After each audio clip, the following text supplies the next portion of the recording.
How far would a loving mother go to protect her only child? In the shining heart of a prosperous African metropolis, among lush gardens and imposing mansions, lived Madame Nana, a woman respected for her dignity, wisdom, and resilience. Although she had become the wife of a business tycoon and together they had built a vast enterprise, her heart remained anchored to one irreplaceable treasure: her son, Kwame. Years of tireless work and careful planning had turned their family name into one synonymous with success and power. Madame Nana and her late husband had devoted themselves to raising Kwame with equal parts affection and discipline. He was never allowed to drift away on the tides of privilege. Instead, their love was a gentle, consistent current that guided him from boyhood to the threshold of manhood. Kwame's life was defined by opportunity. He had studied abroad, encountering new worlds of knowledge and culture, shaping himself into a young man of finesse and gentle manners, now ready to inherit his father's legacy and shoulder the weight of an empire. But beneath the glittering surface of Madame Nana's world, a shadow crept in. With Kwame returning home for the first time since his father's passing, her thoughts twisted around one persistent worry: whom would he choose for a life companion? Madame Nana had seen the patterns repeated in circles of wealth: flocks of dazzling women attracted to power, envious eyes seeking a slice of affluence. But beneath their manicured beauty, she sensed an emptiness. Lessons bloom, a hunger for riches rather than genuine love. Subscribe and hit like. Our powerful stories add years to your life. Join our Story Lovers Club and let us know in the comments, where are you listening from? Her motherly instincts, refined through years of navigating the subtle politics of success, warned her against letting her son be ensnared in a superficial romance. She recalled late-night stories told by friends, of men robbed of joy by partners who valued luxury more than loyalty. And so, Madame Nana began plotting. She needed to see with her own eyes, beyond the glimmer of gold and painted smiles. She needed to discover who, among the women surrounding her son, possessed a heart worthy of his love. Thus, in the quiet, violet light of an early morning, Madame Nana transformed herself. She donned a faded wrapper, its colors dulled by time, over an old blouse. Her headscarf slipped crookedly over her brow, and on her feet she wore simple rubber slippers. In one hand, a mop, in the other, a battered plastic bucket. As she entered the family company's gleaming offices, she was no longer the revered matriarch, but just another invisible cleaner. The air was thick with anticipation. Around her, polished floors glistened. Expensive perfumes competed, but none noticed the disguised queen as she crossed the silent threshold. The sight of the old woman in her humble attire was met first with silence, then ripples of mocking laughter. The office's atmosphere, previously punctuated by the effortless click of high heels and the perfume of ambition, turned brittle. "Who let this woman in here?" demanded Linda, one of the most outspoken among the staff, nose recoiling in disgust. Anita, her confidant and partner in gossip, chimed in. "Maybe she lost her way coming from the village." Together, their disdain swept through the room like cold wind, prompting others to join in the ridicule. But Madame Nana was prepared. She kept her gaze low, pushing the mop with deliberate steadiness, reminding herself not to react, to remain unseen, unheard, her pride hidden beneath years of experience. She felt the sting of their laughter. Once, she had commanded respect from rooms like this. Now, she was just another face in worn cloth, judged by appearance rather than character. She observed quietly as Linda and Anita relished their moment, their smiles brittle and superficial. Amidst the cacophony, someone stood apart. At her desk, Wendy, a junior staff member, kept her head down, focused on documents and numbers, untouched by the ugliness unfolding around them. There was no pity in her eyes for the cleaner.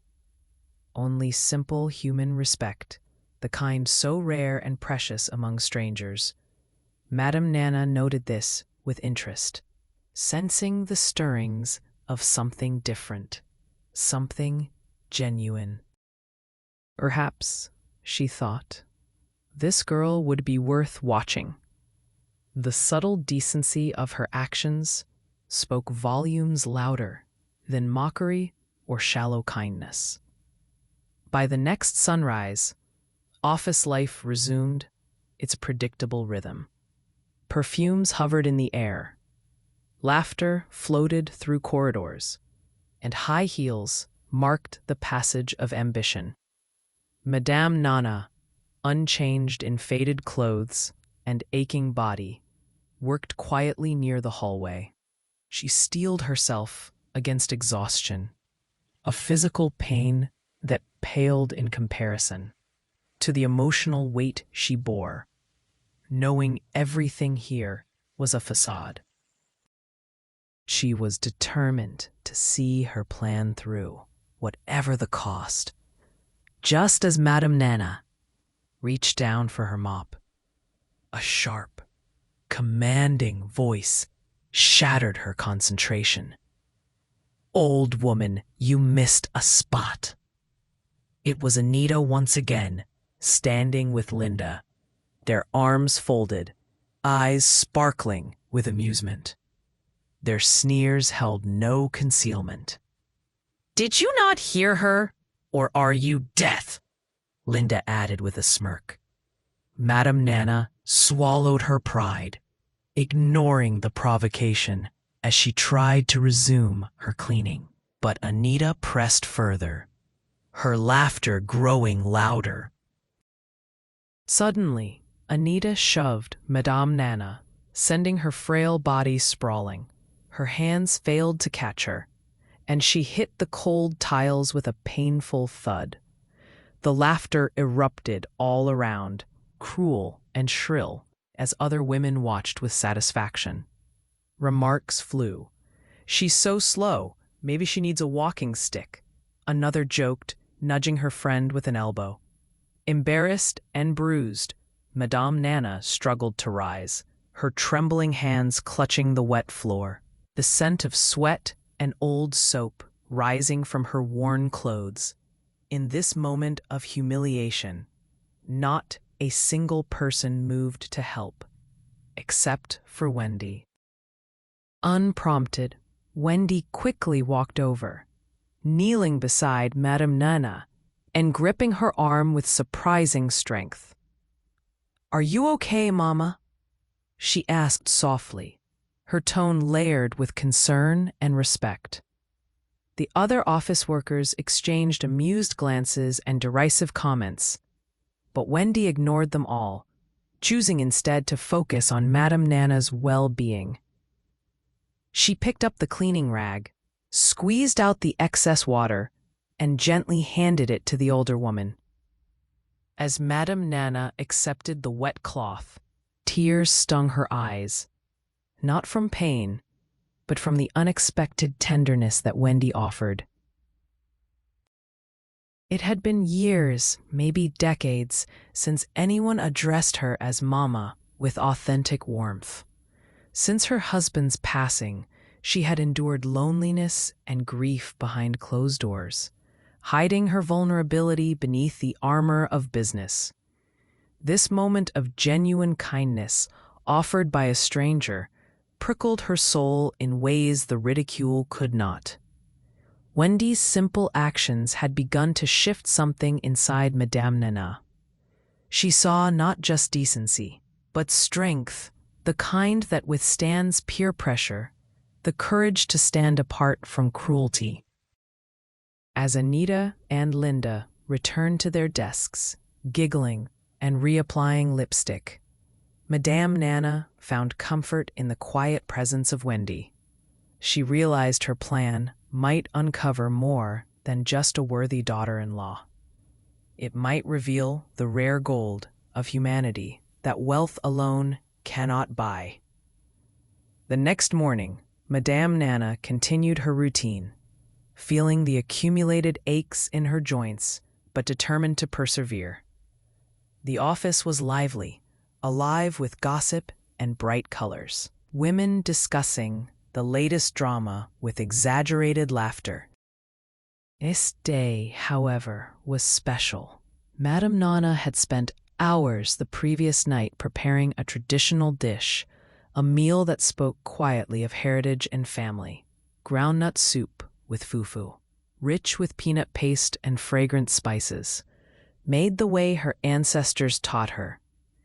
Entering the break room where junior staff gathered, she placed the bowl on the table, letting the aroma fill the air.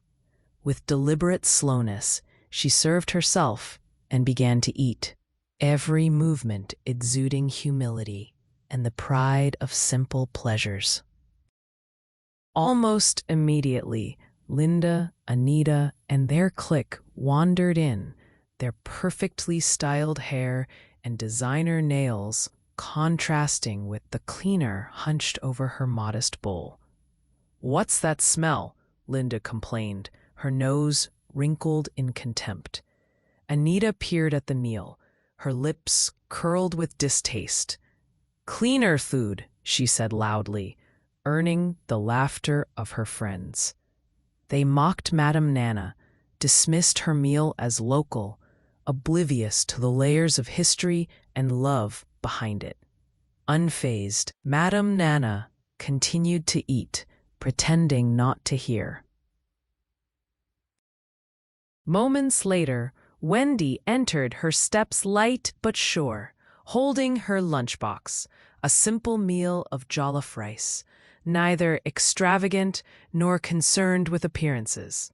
She noticed the tension instantly, but chose to cross the room and sit beside Madame Nana. "Good afternoon, Mama," she greeted, her warmth a shield against the chill of derision. Madame Nana's heart softened. She offered Wendy some of her food, half expecting the young woman to refuse out of embarrassment or fear of ridicule. Instead, Wendy's eyes brightened, and upon tasting the dish, she smiled with genuine delight. "This is amazing, Mama. It tastes like home," she said. For Madame Nana, this was a powerful sign. Wendy hadn't cared about status, hadn't flinched at the prospect of sharing a meal with someone the world deemed lowly. She savored not just the food, but the experience, the connection that transcended class, the respect for tradition and the wisdom of elders. Through these subtle tests, Madame Nana forged a growing bond with Wendy, watching as the girl's character flourished in small acts of kindness and courage. Later that evening, Madame Nana prepared for her next test. In the ladies' washroom, she accidentally spilled an entire bucket of soapy water across the tiled floor. With a calculated gasp, she clutched her waist and cried out in pain.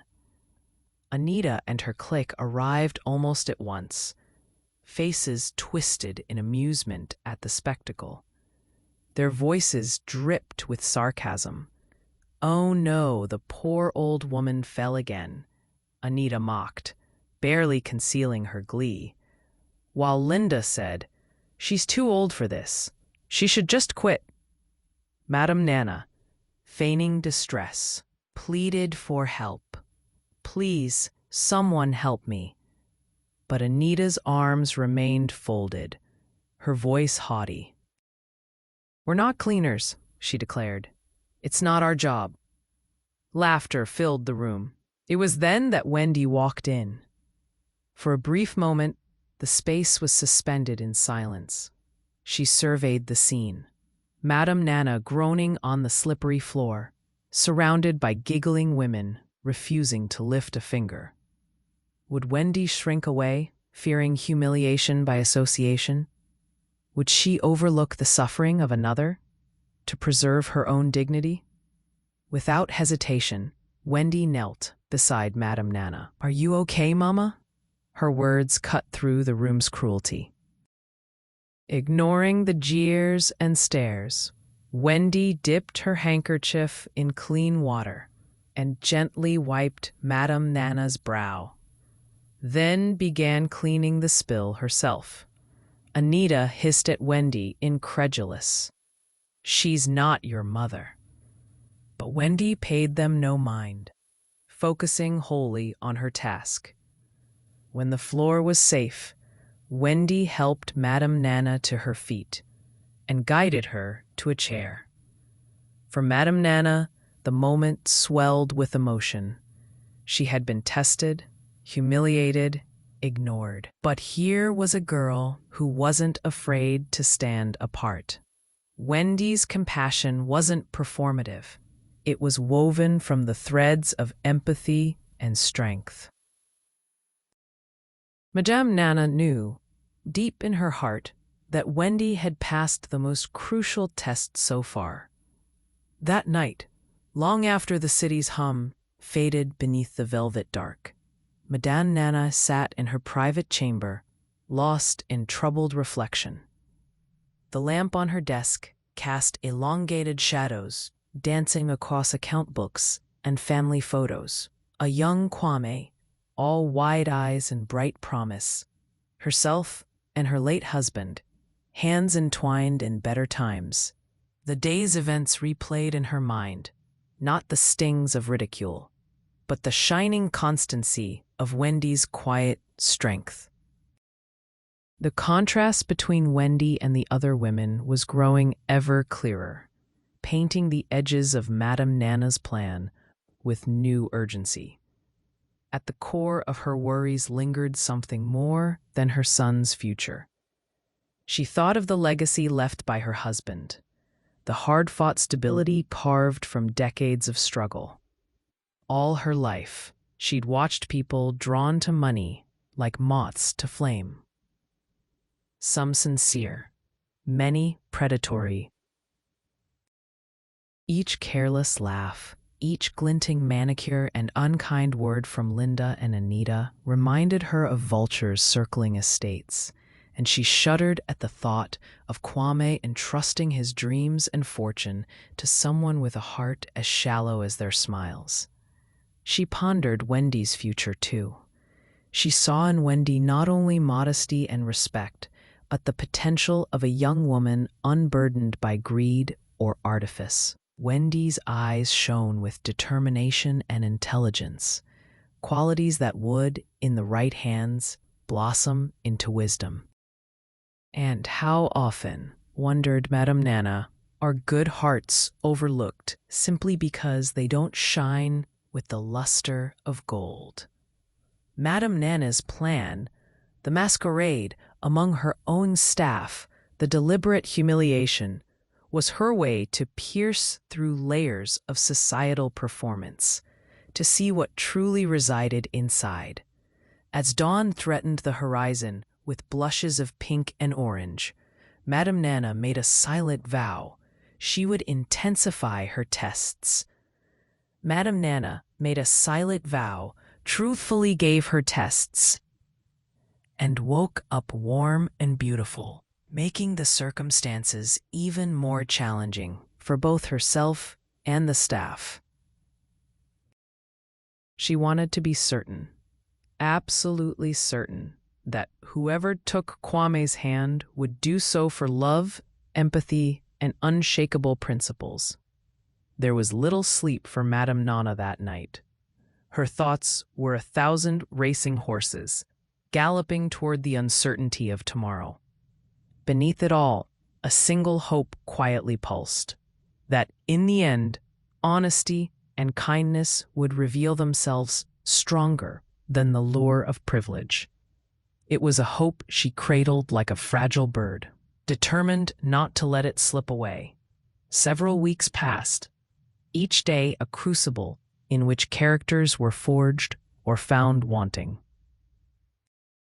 The gossip mill churned even harder around the prospect of the upcoming office ball, the celebration of the company's anniversary, attended by staff, family, and the city's elite.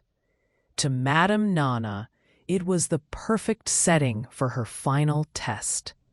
She decided to let the cleaner in her disguise come and help serve during the ball, blending in among the service staff. Rumors about Kwame's return swirled through the office corridors like wildfire. Linda and Anita, in particular, redoubled their efforts to catch his eye. They gossiped about potential wife material, discussed the designers they'd wear, fought over the best seats at the banquet.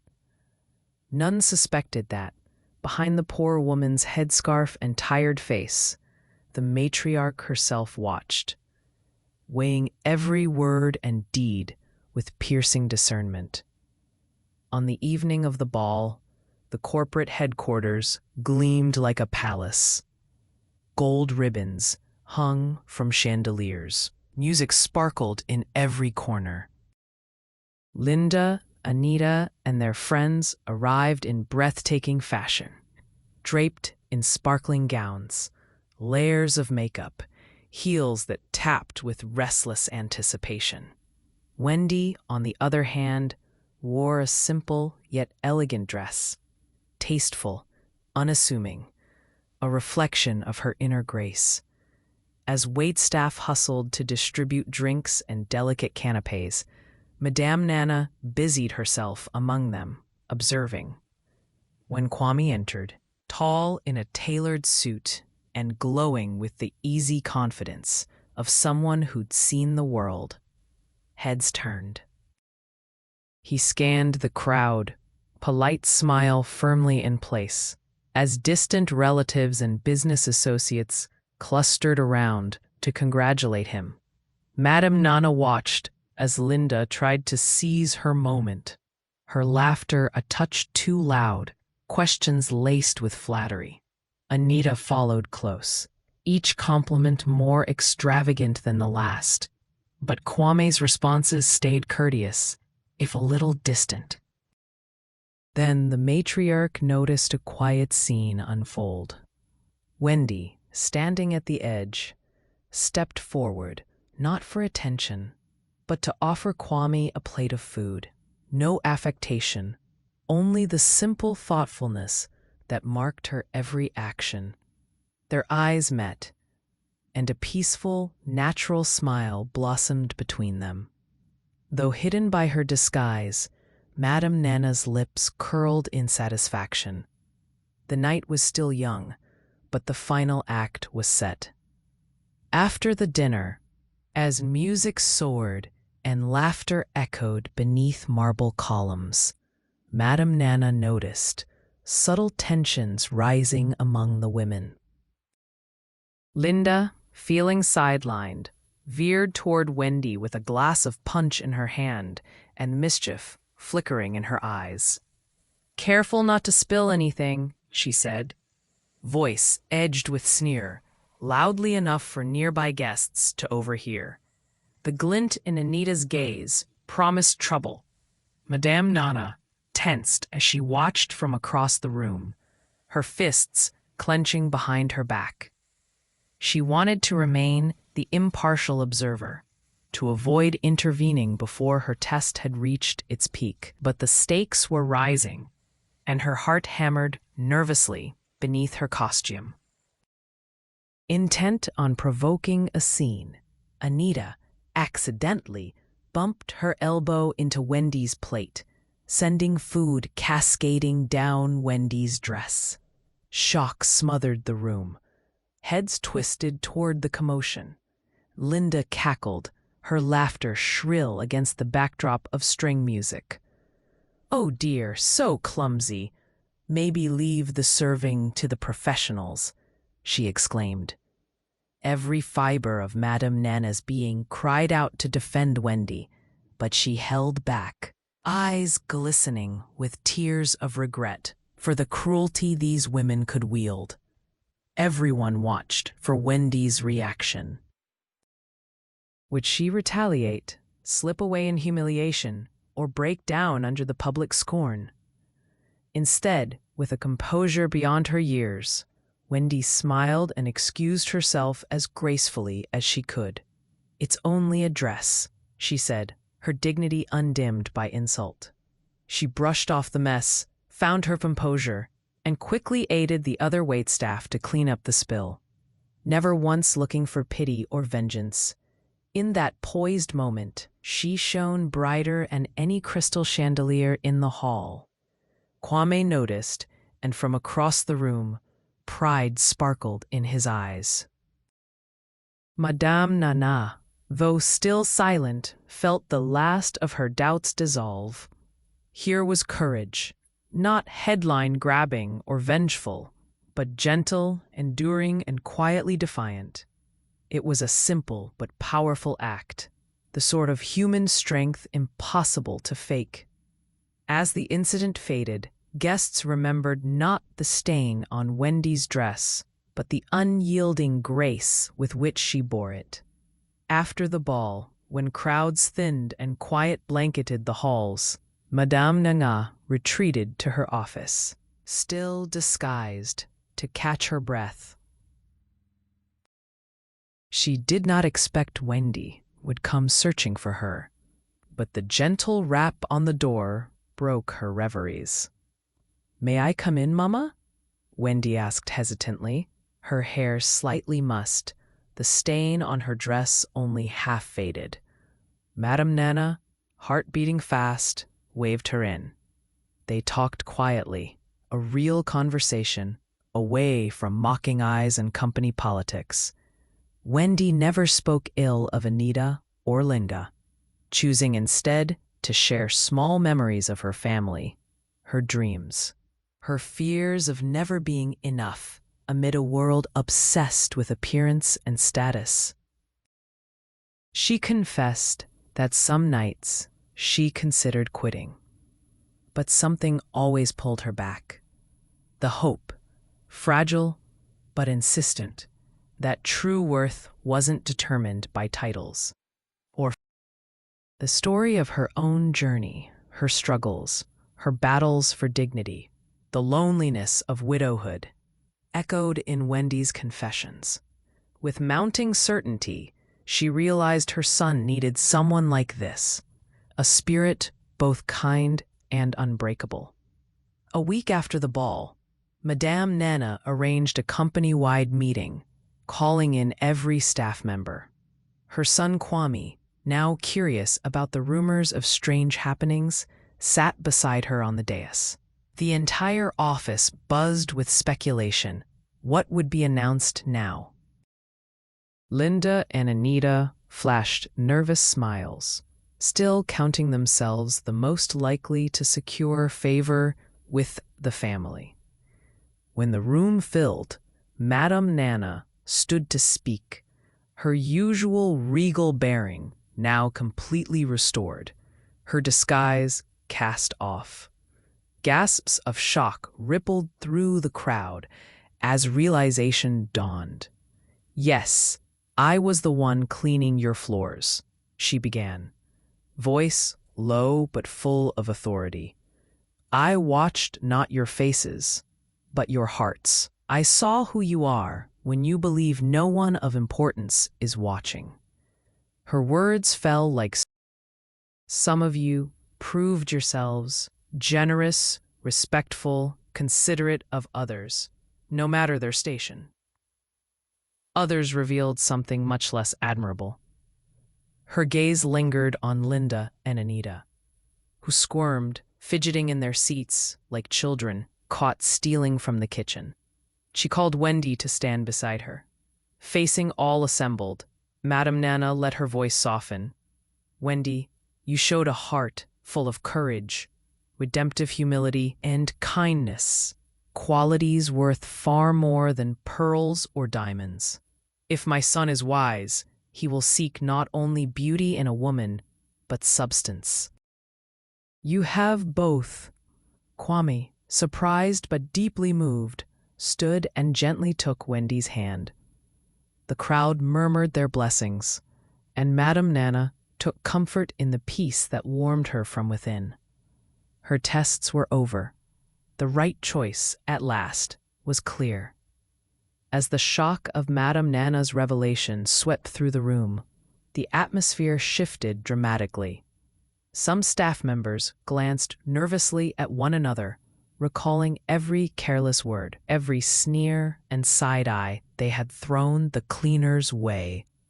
Linda and Anita sat rigid, the foundation of their certainty crumbling beneath them.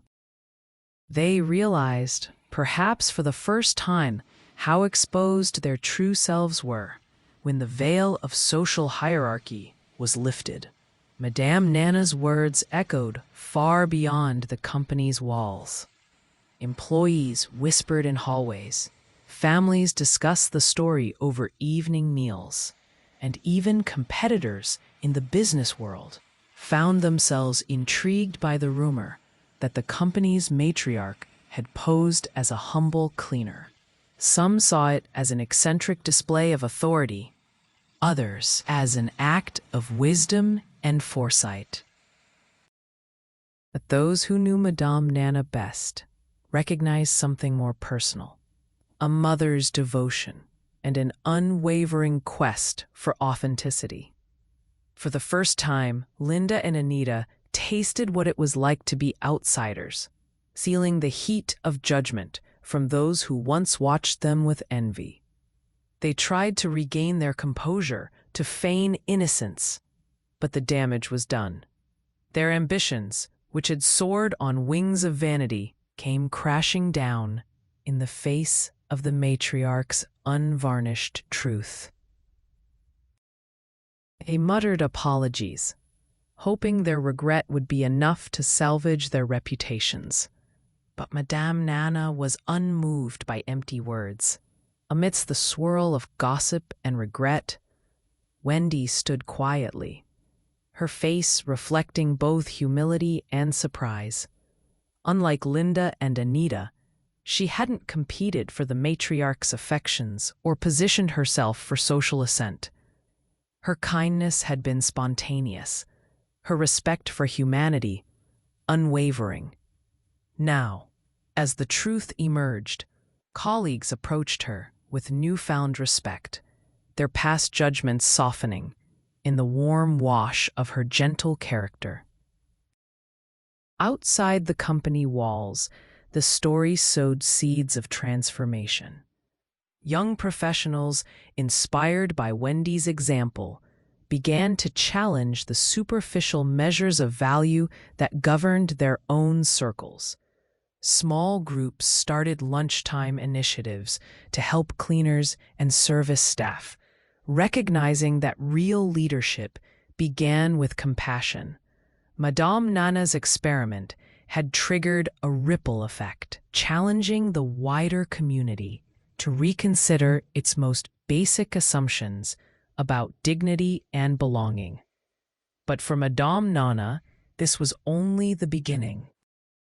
She knew that changing hearts was a slow and uncertain art, the path to a kinder future for her family and the world they influenced was still lined with obstacles. With the chamber emptying after the meeting, Linda and Anita hesitated, torn between pride and shame. Eventually, moved by the gravity of their public exposure, they approached Madame Nana and Wendy, eyes cast nervously to the floor. Linda, voice quavering, was first to speak. "Madam, please, I'm truly sorry. I let myself forget what matters. I was wrong." Anita nodded in agreement, her bravado disarmed, now replaced with vulnerability. For the first time, both women showed a genuine regret, not for losing favor, but for the pain and disrespect they had caused. Madame Anna regarded them silently, her expression inscrutable. She had seen countless apologies in her life, some performed, others deeply felt. This moment felt real, touched by the genuine remorse of those who had seen their own reflection, darkened by pride and pettiness. She remembered her own youthful mistakes and the elders who had shown her mercy when she most needed it. Softly, she replied, "Growth does not come from hiding mistakes, but from facing them. I accept your apology, not for my sake, but for yours. Perhaps this will shape you into kinder, stronger women." Her words were stern, but not unkind, wrapping Linda and Anita in a mantle of forgiveness that both soothed and challenged them to do better. Wendy, ever generous, offered her own message. Everyone deserves a chance to change. I hope we all treat each other with more care from now on. Her gesture was a lifeline, a gentle opportunity to step into new habits, to forge together a workplace that treasured humanity above all else. Thus, a new understanding was born, a fragile reconciliation, seated in humility and watered by genuine remorse. Linda and Anita, relieved and grateful, felt the first stirrings of transformation. Their future actions would either prove the sincerity of their regret or reveal the limits of their growth. The challenge was theirs, and all who watched quietly hoped they would rise to meet it. Beyond the walls of the company, Madame Nana's choice to forgive set another example for her community. Conversations blossomed among friends and strangers alike, exploring the complexity of forgiveness, its power to heal, its risk of being mistaken for weakness, and its ability to inspire growth where punishment never could. With tensions eased, Madame Nana saw her son Kwame drawn more and more to Wendy's side. Their connection, kindled at first by circumstance, now blossomed fully in the sunlight of truth. Madame Nana observed closely, measuring not just their words, but the subtle currents of affection and respect flowing between them. Kwame sought out opportunities to learn more about Wendy, her story, her family, her dreams for the future. Rather than being swayed by glamour or status, he was drawn to her honesty, resilience, and the rare depth of her empathy. Conversations between them were marked not by flirtation or performance, but by the gentle unraveling of hopes, disappointments, and aspirations. In Wendy, Kwame discovered a partner, not just in business, but in life. Someone whose values, whose quiet strength, mirrored his father's ideals and his mother's hopes. Wendy, meanwhile, found in Kwame a rare soul, humble, eager to learn, sincere in his desire to appreciate people for who they are. Their mutual respect matured into admiration, and admiration into a cautious longing. Both knew the path ahead was fraught with challenge, the eyes of relatives, the pressure of maintaining legacy, the ever-present risks that come with vulnerability. Madame Nana watched the seriousness with which her son approached this new chapter. She engaged him in long candlelit conversations about love, responsibility, and the meaning of partnership. She shared her fears that he would be tempted by superficiality, that Wendy would be crushed by expectation, that the world would teach them to guard their hearts rather than open them. But she also offered her support. True love is not found, but built, she told him in a voice rich with wisdom and time. It's carved from courage, forgiveness, sacrifice. If you build a home on those stones, it will withstand the storms. Together, they began to imagine a future shaped by grace instead of grandeur. A home filled with laughter and gentle. People whispered about the unlikely love born from humility and kindness, and many looked forward to witnessing this extraordinary chapter in their community's journey. Preparations began in earnest. Madame Nana oversaw every detail, guiding the process with reverence and care. She insisted on rituals deeply rooted in their heritage, merging tradition with the freshness of new beginnings. The ancestral home was decorated with vibrant cloths and fresh flowers, the air thick with the scents of home-cooked meals and the laughter of relatives returning from distant lands. In the days surrounding the celebration, Wendy's story became legend. Young girls admired her, not for beauty or fortune, but for the courage that came with. They watched Wendy greet guests with warmth, felt the quiet admiration she inspired, and realized that the greatest treasures, respect, love, trust, could not be bought, only earned.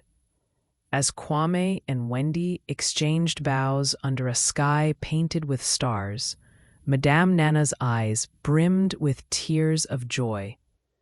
The ceremony was more than an engagement.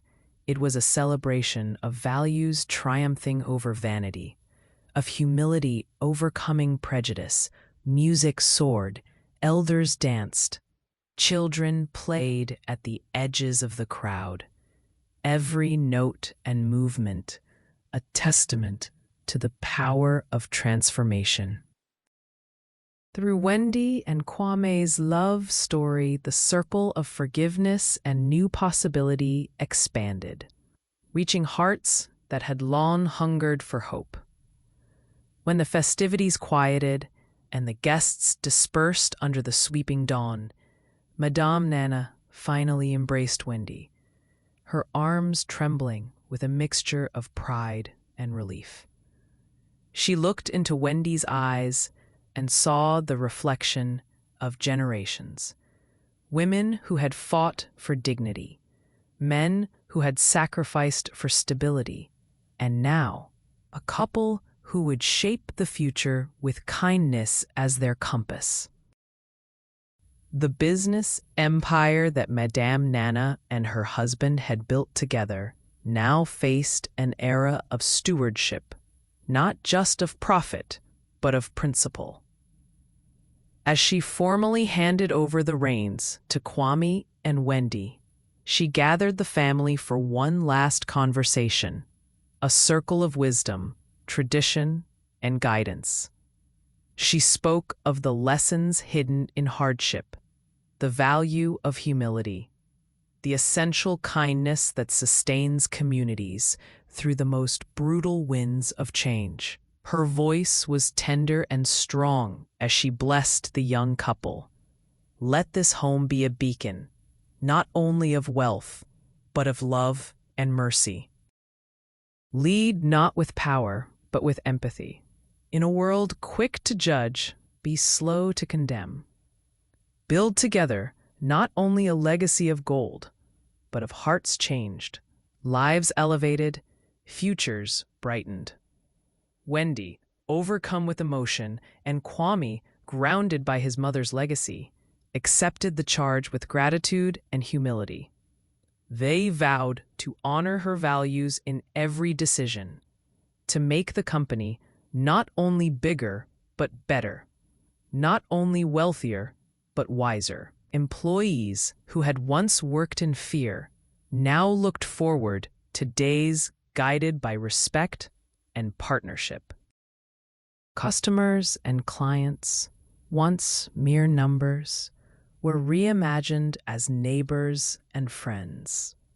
And so, the torch was passed, illuminating not just the corridors of business, but the pathways of life itself.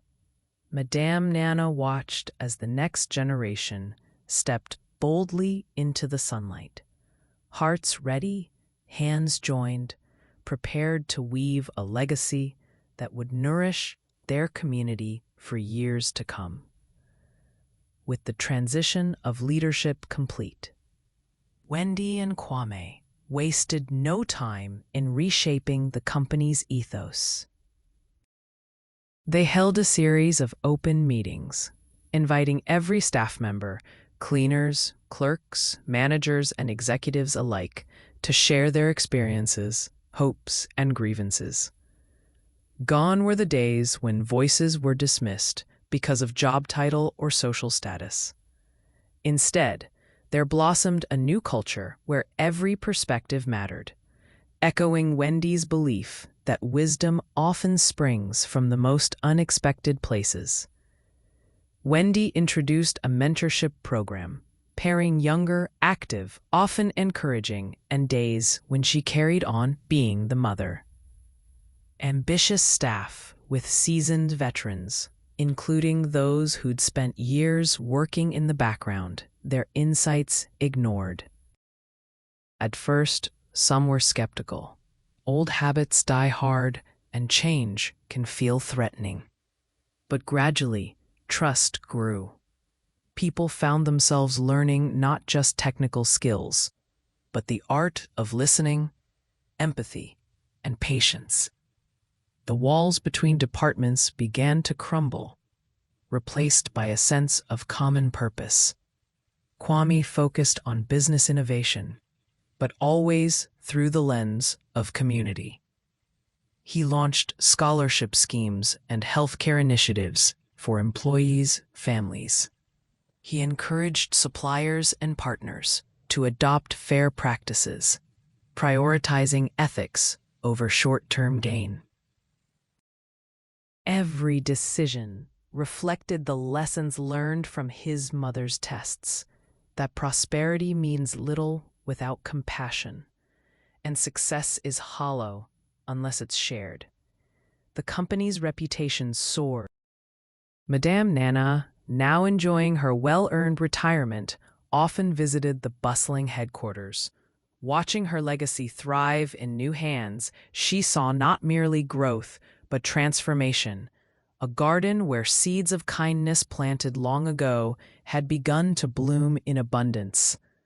Linda and Anita didn't disappear into obscurity after their humiliating lesson. Instead, they embarked on heartfelt, personal journeys of growth and redemption. Linda, deeply marked by the matriarch's words and Wendy's forgiveness, enrolled in community service programs, volunteering on weekends to help organize food drives and literacy workshops. She began to understand that prestige and praise are fleeting, but the satisfaction of genuine contribution endures. Anita, inspired by Wendy's resilience in the face of ridicule, signed up for courses in emotional intelligence and mentorship. She sought guidance from elders and colleagues, swallowing her pride to learn humility. Gradually, her former arrogance was replaced by a quiet, steady determination to make amends, not just to those she had wronged, but to herself.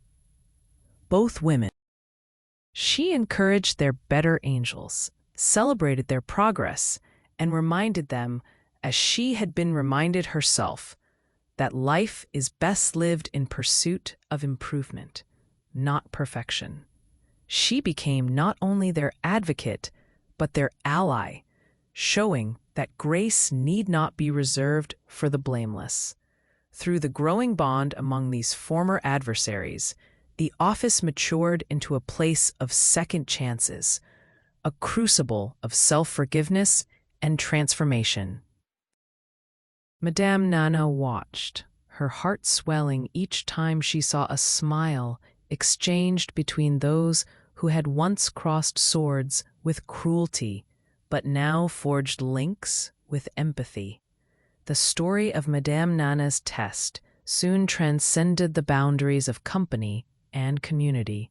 It was retold in schools, discussed in religious gatherings, and dissected in business seminars across the region. Elders wove it into the fabric of evening tales, using the narrative as a living lesson for children. Don't judge by appearances, but seek the truth of a person's heart. Learn from Wendy and Kwame, and from Madame Nana's wisdom. Young professionals cited the story as inspiration in job interviews and career planning. Teachers asked students what qualities made a true leader, referencing Wendy's compassion and Kwame's humility. Parents shared the tale as an antidote to vanity and prejudice, instilling in their children the conviction that dignity lies not in riches or beauty, but in character. Even neighboring companies felt the impact. CEOs and HR managers hosted workshops on ethical leadership, opening conversations about the dangers of status obsession and the undervaluing of invisible workers. Business schools incorporated the story into their curriculum, teaching future generations the vital lesson Madame Nana had worked so hard to prove. Wendy found herself invited to speak at conferences, sharing not just her journey, but practical steps for fostering inclusion and empathy at work. Her voice, once small and tentative, now carried across auditoriums, its strength drawn from the lifetime of overcoming and serving quietly. Kwame often sat beside her, offering gentle encouragement, showing by example that loving partnership is built on mutual support.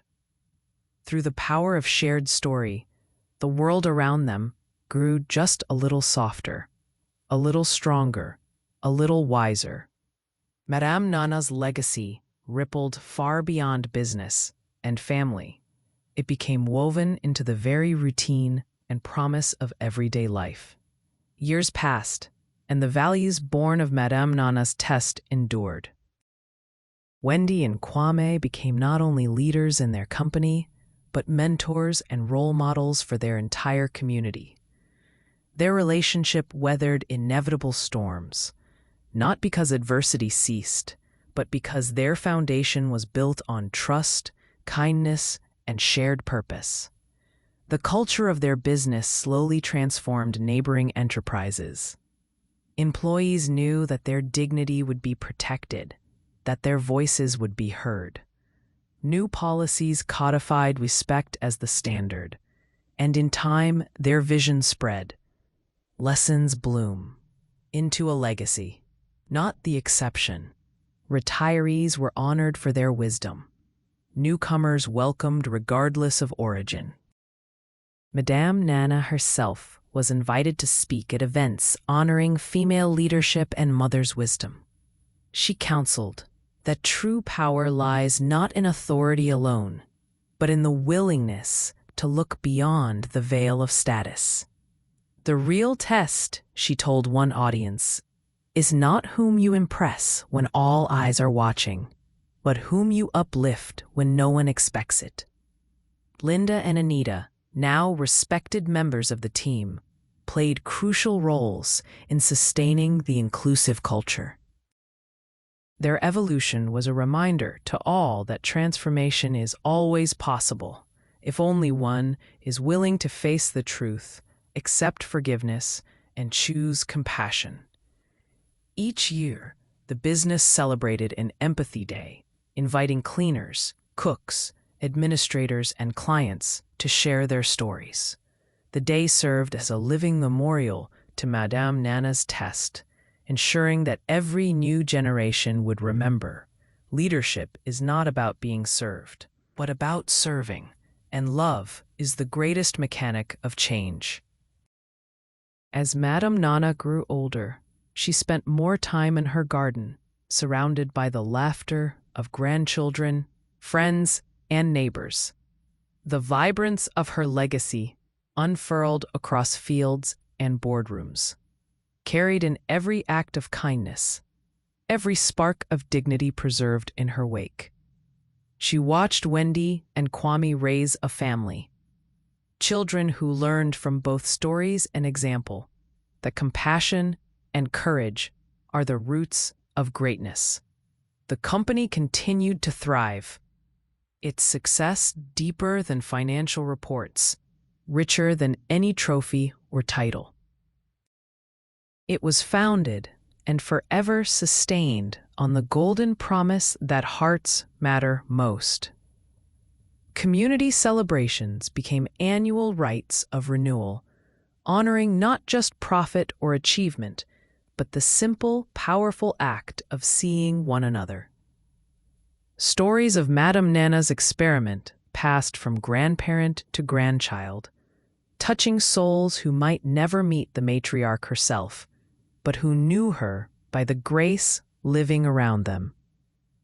The world outside remained imperfect, a mixture of hope and hardship, peace and struggle. But in this small corner, a new tradition grew strong. Whenever someone doubted their worth or questioned whether kindness could survive the fires of ambition, they needed only recall the test and its lessons. In that memory, they found the strength to persevere, to forgive, to transform. And so, with every ending, there was a new beginning, a message handed on in laughter, work, and love. In the quiet, radiant way of lived wisdom, Madame Nana's legacy would never fade. It would live in every humility chosen over pride, every dignity restored, every heart uplifted, even in the smallest act of seeing beneath the surface to what truly matters.